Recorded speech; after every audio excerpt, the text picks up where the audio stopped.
Start with you. After Deb will be Maxwell. Okay. Okay. All Are you right. ready? Put your hands together for Deb. Shoot. Yeah. Hi. Well, I gotta tell you guys, I'm in a fantastic mood. At least I was. At least I was when I wrote this. To that point, an inevitable catastrophic crash. There's a spot I could cut some syllables. Is ready to pounce at any moment. My doctor raised my med dose a bit recently, so I should be down for no more than 1 to 2 business days max. It's kind of fun to guess what the next trigger will be, which could be literally anything, real, perceived, or imagined. I guess you could say borderline is a little bit like autism, or as much as I understand about that disorder. I'm qualifying my generalizations in solidarity with all of us freaks and misfits. But here's my theory. While some people on the spectrum can't read emotional cues, my emotional binoculars are aimed right toward the worst case scenario. The goal of borderline treatment, dialectic behavior therapy, created by the wise and great Marsha Linehan, is to teach you to zoom out a bit, the old-fashioned kind of zoom. Of course, I've gone so overboard that I can now actually see the glaciers on both poles melting, and it makes my entire torso want to cave in. The game I mentioned, Predict the Trigger, it's not easy, but with practice one can get pretty good, which is why I've run undefeated in categories since high school.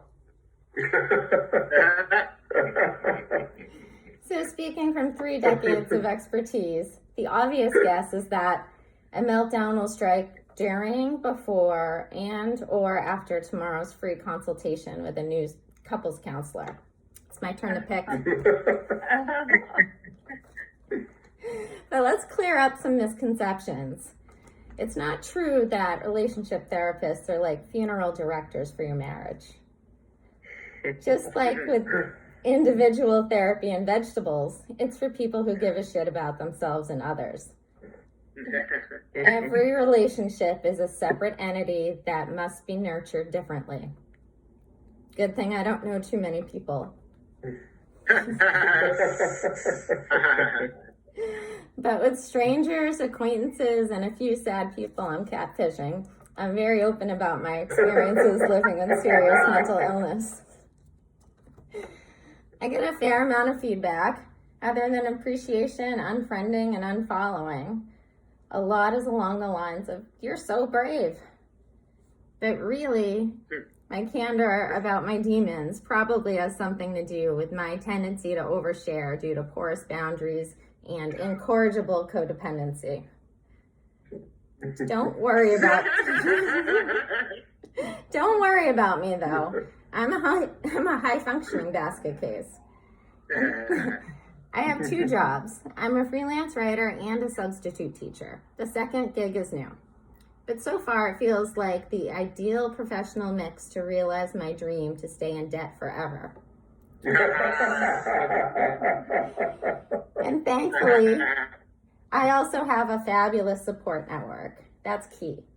They make you name names before you can leave the ward, by the way.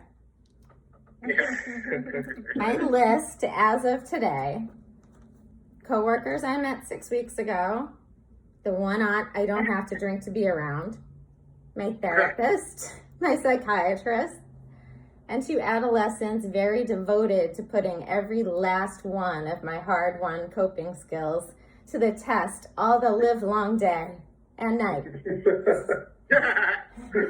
They're like coaches, really, but who are never, under any circumstances, allowed to have whistles within my, albeit dwindling, earshot.